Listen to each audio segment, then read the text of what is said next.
Hey, welcome back to Dan's Chess Lounge, everyone. In round 8 of the Tata Steel Masters, Vishy Anand and Shakhriyar Mamedyarov played a wonderful game. I decided to show that game because it was a beautiful game. Here we go. Anand was white. He played e4, c6. We have the Caro-Kann here.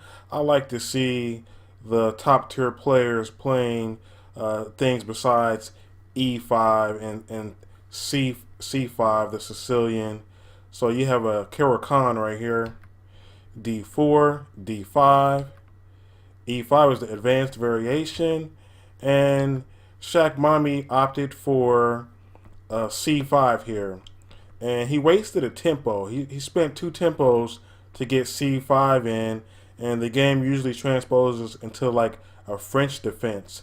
Now, if you guys know anything about the French defense, it's already kind of a tough opening to play as black, and now you already spend a tempo. You're going to be a tempo down and play the French defense. So Shaq Mami is going to have his work cut out today in this game. Normally, the play here is bishop f5, and the whole reason being that is that the bishop can develop outside of black's pawn chain. Whereas in the French defense, what makes it so bad, the bishop so bad, is that it's usually here on c8 inside of the pawn chain, and it gives you a much more passive, a passive position. But Shaq Mami opted for c5 instead. You have d takes c, e6, and like I said before, this is like a French defense down a tempo, so it's going to be tough for Shaq Mami to play with. Knight f3, bishop captures pawn, a3, knight e7, bishop d3, good developing move here. The bishop is great on this diagonal because it points right at where black is probably going to castle. And just wanted to point out that if black goes ahead and castles right now, then he opened himself up to the Greek gift sacrifice, which I have a video covering that if you guys want to know more about that. This here is where bishop captures on h7, king captures bishop, knight g5 check, and then the queen comes in at h5 here, and white is up big time here. He's going to get his material back, if not with checkmate.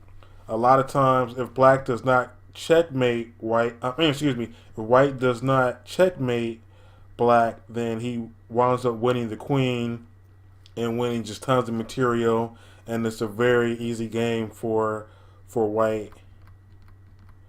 So Shaq Mami obviously did not castle there. Instead, he played knight g6, and this stops any sacrifices on h7, and it further develops the knight.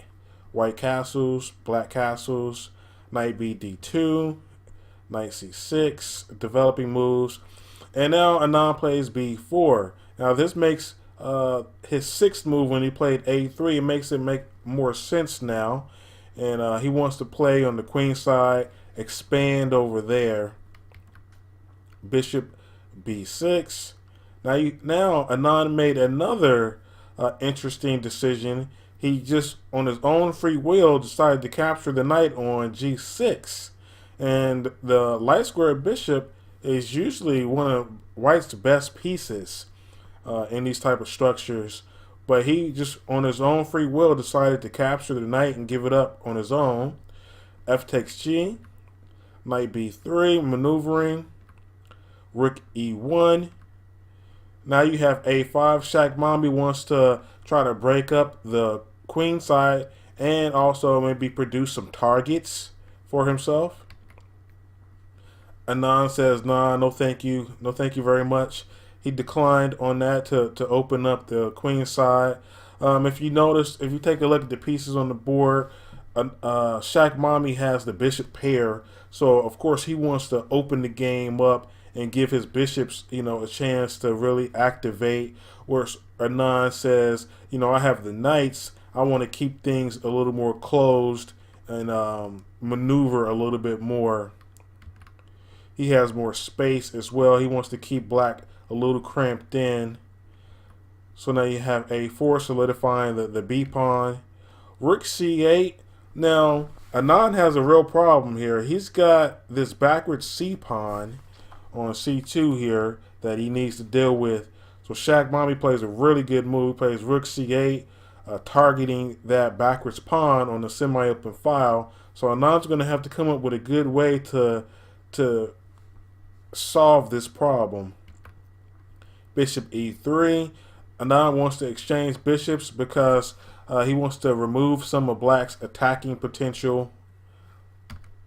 And Shaq Mami obliges. He trades off the bishops. And now he attacks it with the knight. Rook D3. And now you have G5.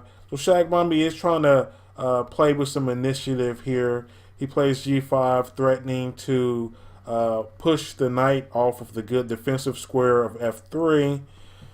And so Anand stops that. He plays H3, stopping that. B6, solidifying the pawn on A5. And now you have C4. This is a brilliant move. It's a really, really good move by Anand here. It looks like he has figured out a way to resolve his backwards C pawn.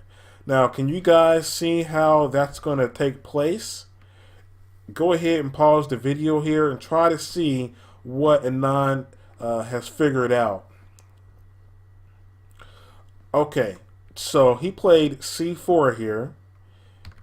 And if you capture the pawn, if you play D takes C, then that just exposes the bishop on D7.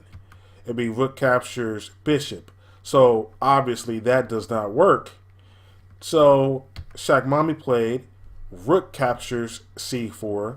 Everything looks fine, right? It looks like Anand just gave up his C pawn. But no, he didn't.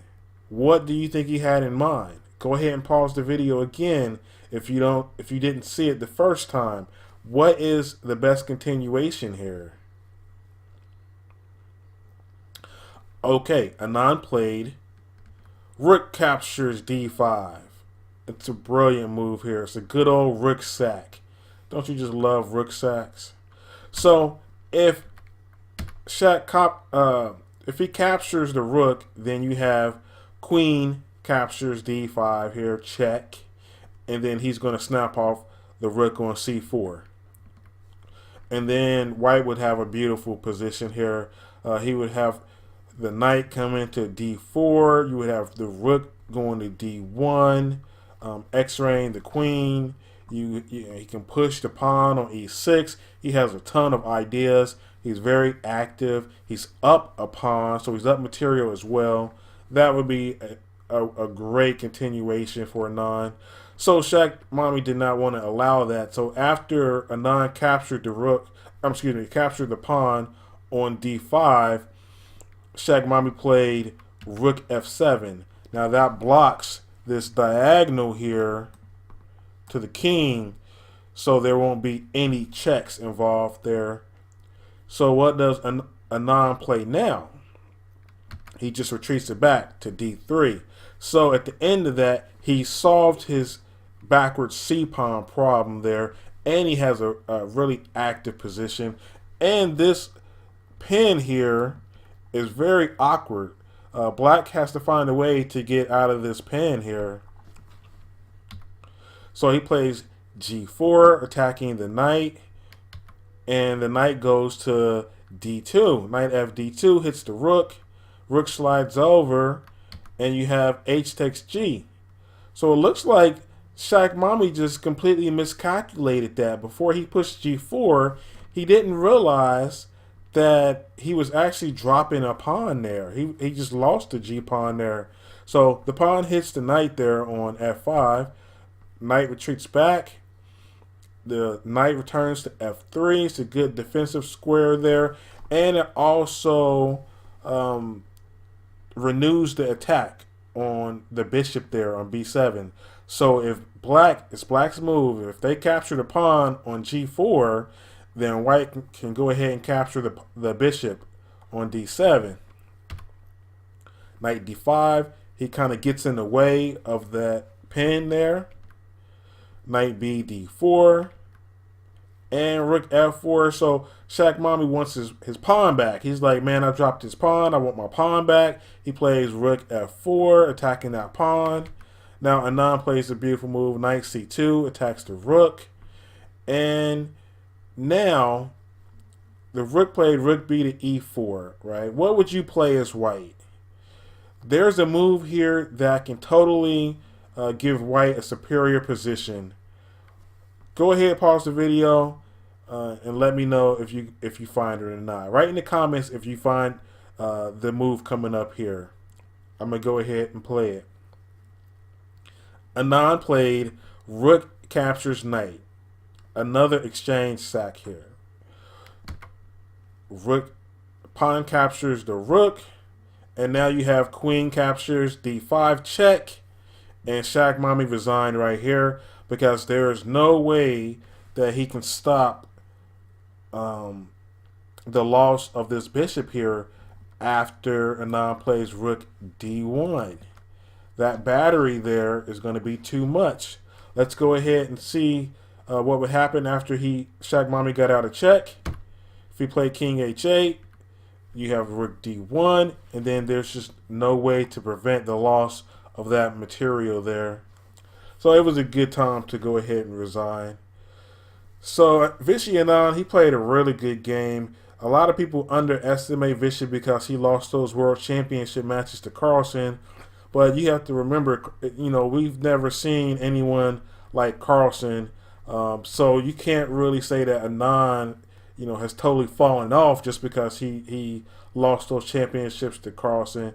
Vishy is still a beast. He still beats the best players in the world on a regular basis. Just last year he was I think he was the World Blitz champion or World Rapid champion, one of them. So he's still a magnificent player, and he should not be underestimated by anyone. So after this round here, there's a two-way tie for first.